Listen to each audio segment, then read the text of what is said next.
اپنے زندگی میں خوشی لانا چاہتے ہو تو میرے نبی والی زندگی سیکھو، اللہ کے واسطے نبی کی زندگی پڑھو، اللہ کے واسطے قرآن پڑھو، اللہ کے واسطے علماء سے جوڑ بیٹھاؤ، اللہ کے واسطے۔ اب تو کتابوں کی ضرورت ہی نہیں ہے، اے فون چی ہر شے کے لیے ٹھوک چھڑی، فون پہ تم اپنے نبی کی سیرت پڑھ لو۔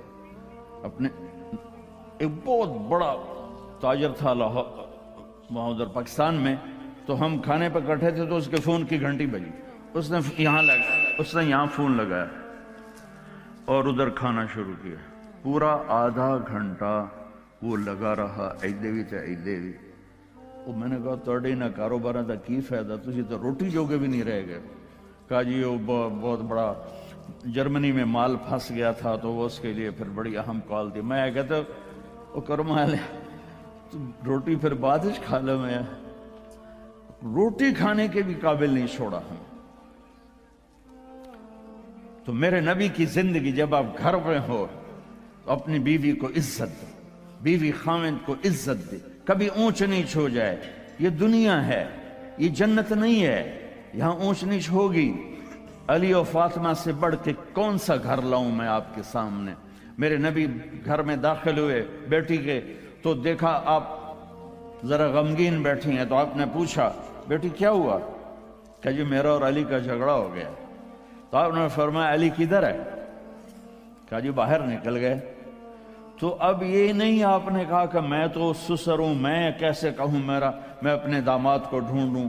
آپ خود ڈھونڈنے نکلے، کسی سے نہیں کہا کہ جاؤ علی کو بلاؤ۔ جب گئے تو وہ مسجد میں لیٹے ہوئے تھے اور کمر پہ مٹی لگی تھی، تو آپ نے پیار سے کہا ابو تراب اٹھو۔ یہ ٹائٹل آپ کو ہمارے نبی نے دیا، ابو تراب اٹھو۔ ان کو اٹھایا، کچھ نہیں کہا، ساتھ لائے اور گھر میں آ گئے۔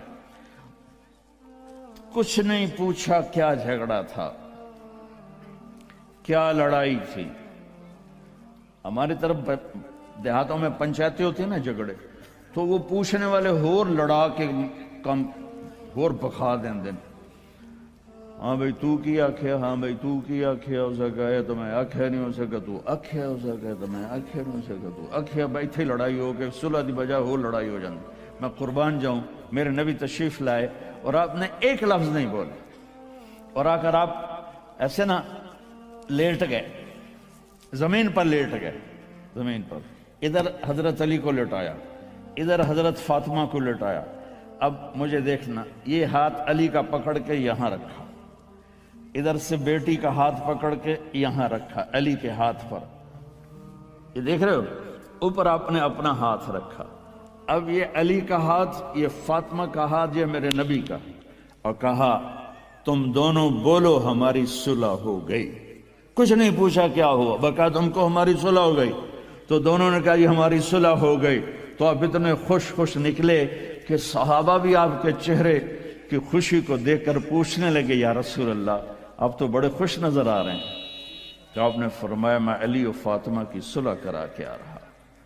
تو اس سے اونچا گھر اور کہاں سے میں دکھاؤں گا آپ کو؟ یہ دنیا ہے، اللہ کے واسطے اپنی اولاد کے لیے، اپنے لیے، اپنے گھروں کو خوبصورت بناؤ نبی والے اخلاق کے ساتھ، نبی والی محبت کے ساتھ۔ میں کیا سناؤں آپ کو؟ آپ نے حضرت عائشہ سے فرمایا عائشہ سنو، دھیان سے سنو۔ آپ نے کہا عائشہ مجھے جب سے پتا چلا ہے کہ تو جنت میں میری بیوی ہے، مجھے موت ہی اچھی لگنے لگ گئی۔ اور عربوں کے ماحول میں، عرب کے ماحول میں کوئی یہ کہتا مجھے بیوی سے عشق ہے تو عیب سمجھتے تھے، اور کوئی کہتا میری محبوبہ ایسی تو کہتے واہ واہ۔ یہ عرب کا ماحول تھا۔ جیسے یہاں گرل فرینڈ کا بوائے فرینڈ کا چل گیا ہے، اللہ ہمارے بچوں کو پاک دامنی نصیب فرمائے۔ تو عرب اس میں نا کوئی نہیں جھجکتے تھے، کھلم کھلا۔ وَهَلْ تَبْكِينَ، اپنے لیلا مجنوں کا نام تو سنا ہوا ہے، یہ صحیح لوگ ہیں، ساڑھے ہیر رانجے تو سارے کوڑے قسم۔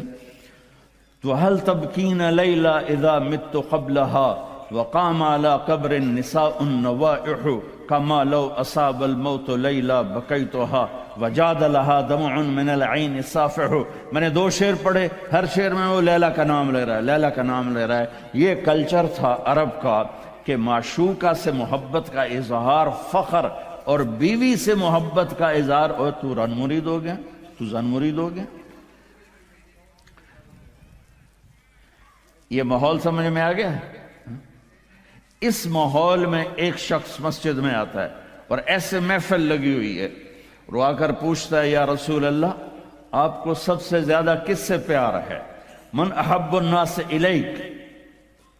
تو آپ نے اس کے کان میں نہیں کہا اور آپ نے زور سے فرمایا عائشہ سے. اللہ، وہ تو ہل گیا. آپ نے کہا عائشہ سے. اس کو تو توقع نہیں تھی. تو گھبرا کے کہنے لگا یا رسول اللہ میرا یہ مطلب نہیں تھا، میرا مطلب تھا مردوں میں کس سے زیادہ پیار ہے. تو وہ آپ نے کہنا تھا ابو بکر سے. تو آپ نے ابو بکر نہیں کہا، آپ نے کہا عائشہ کے ابا سے. عائشہ کا نام دوبارہ لیا. انہوں تھوڑا جا پانی پیوا مناس. اپنے گھروں کو آباد کرو محبت کے بول سے، محبت کے رویوں سے، محبت کی باتوں سے درگزر کرو، برداشت کرو. یہ میرے نبی نے زندگی سکھائی ہے.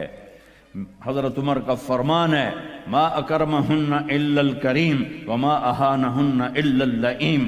بیوی کو وہ عزت دیتا ہے جو شرافت والا ہوتا ہے، اور بیوی کو وہ ذلیل کرتا ہے جو کمینہ ہوتا ہے. اتنا سخت لفظ کہیں نہیں استعمال ہوا کہ کمینہ آدمی بیوی کو ذلیل کرتا ہے اور شریف آدمی بیوی کو عزت دیتا ہے.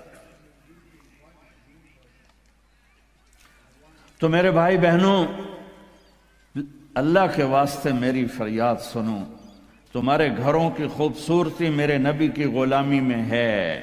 یہ ڈبل جابیں چھوڑو، یہ بڑے بڑے گھروں کی دوڑ چھوڑو، بڑی بڑی گاڑیوں کی دوڑ چھوڑو.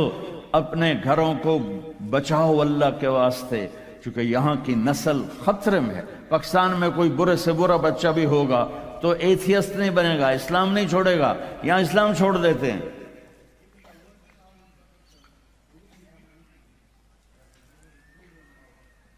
میں آپ کو اپنے گھر کی بتا رہا تھا. ایک بچہ مجھے ملنے آیا، کہنے لگا جی میں نے پورے پاکستان میں ٹاپ کیا ہے ایف ایس سی میں، اور کنگ جو ٹاپ کرتے ہیں وہ کنگ ایڈورڈ میڈیکل یونیورسٹی میں جاتے ہیں.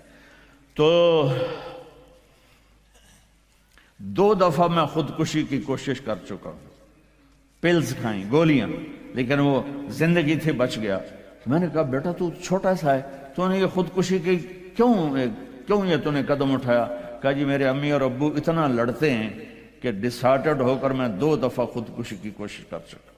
ماں اور باپ کی لڑائی نے اتنے بریلینٹ قابل بچے کو مرنے پر مجبور کر دیا. کوئی بھوک نہیں تھی، سوکھے تھے، اچھے خوشحال گھرانہ تھا، لیکن خامد بھی بد زبان، بیوی بھی بد زبان. تو بچے خودکشی پہ آ گئے. بھائیو اگر آپ اپنے آپ کو خوبصورت بنانا چاہتے ہو، دیکھو میں ہاتھ جوڑتا ہوں، سب دیکھو، اس زبان پہ قابو پالو. یہ زبان خوبصورت ہو گئی، دل جڑ جائیں. یہ چند روزہ زندگی ہے. میرے نبی کی 2 سنتیں لے لو. ایک زبان پہ قابو، یہ اس زبان پہ قابو پالو، اس زبان پہ قابو پالو، اس زبان پہ قابو پالو، تو آپ کے گھروں کے 90% مسائل ختم ہو جائیں گے. اور دل کو سب سے صاف رکھو، اور اپنے ایک دوسرے کا ہاتھ بٹھاؤ. اپنے بچوں کو اپنی دولت سمجھو، ان کو یہاں اچھا مسلمان بنا کے چھوڑو. اب یہ نسل یہاں رہنے والی ہے، واپس نہیں جائے گی. نہ تم جاؤ گے نہ تمہاری نسلیں جائیں گی. ایک پٹھان کوئی بیٹھا ہو تو پہلے معافی مانگتا ہوں. تو ایک پٹھان کا خرگوش گم ہو گیا. تو لوگوں نے افسوس کیا کہ خان جی آپ کا تو خرگوش گم ہو گیا. تو وہ کہنے لگا ارے بھائی غم نہ کرو، ہم نے اس کو نسوار کھلایا ہوا ہے، جب نشہ ٹوٹے گا ہمارے پاس ہی آئے گا. تو تمہیں آسٹریلیا کی نسوار لگی ہے، تم پاکستان واپس جاؤ گے؟ نہیں جاؤ گے، ادھر ہی رہو گے۔